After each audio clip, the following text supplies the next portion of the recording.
Good morning, guys. Hey, we are sticking with some descriptive words. I'm going to give you guys a couple more tips here today. But the thing is, we don't want boring sentences. I know we spend so much time saying all the sentence needs to be a sentence as a subject and a predicate. You're right. You're right. The dog ate. That's a sentence. It has a subject. The dog, what did it do? Ate. But we don't want those boring sentences. Again, just like yesterday, we're going to take it to the sentence surgeon. We're going to add detail to sentences through adjectives. Those are the describing words. Here's a couple hints. A lot of times describing words, not a lot of times, all the time describing words describe nouns. Here's a sandwich. Think about 5 wow words or 5 describing words. The first thing that comes to mind when you look at this sandwich. You could just say the sandwich sat on the floor. That's a sentence, sure, but it's a boring sentence. Describe the sandwich. Is it mouth-watering? Is it delicious? Is it yummy? Is it fresh? All of that you can use to describe the sandwich to help add detail to your sentence. The fresh, mouth-watering, delicious sandwich looks so yummy as it sat on the table. That's a more interesting sentence that will get people more excited. And when people read your work, they can have that picture playing in their head. Here's another one. The mouse ate the cheese. Okay, you're right. Sentence, subject, predicate, yep. Capital letter at the beginning, punctuation at the end, right? But it's boring, okay? How about this? The greedy mouse quickly ate the moldy cheese. Much better sentence, you're describing the nouns, you're describing the mouse, you're describing the cheese. Here we're going to purposely give you a few nouns in each sentence. The bird flew to the... Think of the bird. What kind of a bird is it? Are you having like Tweety Bird in your head? Well, describe it that way. Are you having like a cardinal in your head? Describe it that way. What kind of a tree is it? How tall is it? What does it look like? So on and so forth. Okay, it could be a lot of things. The big, gigantic, long-winged bird flew to the short, rotten tree. Whatever. It just helps people picture it more in their head a little bit. And man, there's sometimes when you see a picture like this, you can't just say, oh, the sea is behind the trees. Oh, that doesn't describe it. It doesn't yes, you're right, and yes, it's a sentence, but it doesn't describe it. Here's another way. Yes, you can describe nouns. That definitely helps, but also think of your senses. By senses, I mean if you were there, standing right there on this beach, what would you be feeling?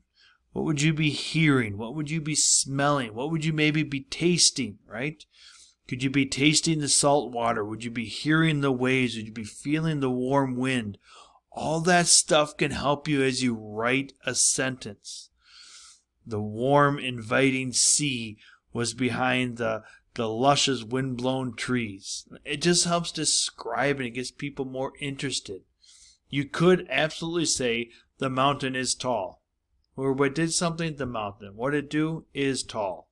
Boring sentence though. Describe it. When you see this, man, it's beautiful, majestic, massive. All good describing words to help describe a sentence, just like we went through yesterday when you had the desk. Describe the desk. Tell me what's on it. Tell me what it feels like. Tell me all those things. Use your senses. Here again, you're going to be adding details. The phone rang. Now, these are all perfectly fine sentences. The butterfly flew by. Yep, that's a sentence. Capital letter and punctuation. The butterfly, what did it do? Flew by. Subject and predicate. All there. But describe the butterfly. If you saw the butterfly, use your senses. What would the butterfly look like? The phone rang. The baby cried. Well, what does the phone look like? What does it sound like? What are you hearing on the other side? The baby cried. What does that sound like? What does the baby look like? Describe those as you're writing your sentence. I ate the cookie. What does it smell like? What does it taste like? What does it feel like? So on and so forth. Here's a good example. When it just has his mother called, that is a sentence, but it's a boring one. Look at how they added detail. His considerate mother called when I was ill to wish me a speedy recovery. It still has his mother called in there, but notice all the detail to help you understand what's all going on. You can hear the mother calling. You can understand that the boy was sick, and you can feel for him. You understand how it gets people more involved in your sentences rather than just his mother called. That's what I'm asking you guys to do by adding details. Literally have it be so if somebody reads it, they can see a wonderful picture in their head, and they can almost see exactly what you're seeing because your beautiful, descriptive, detailed writing describes everything that they can see, taste, smell, touch.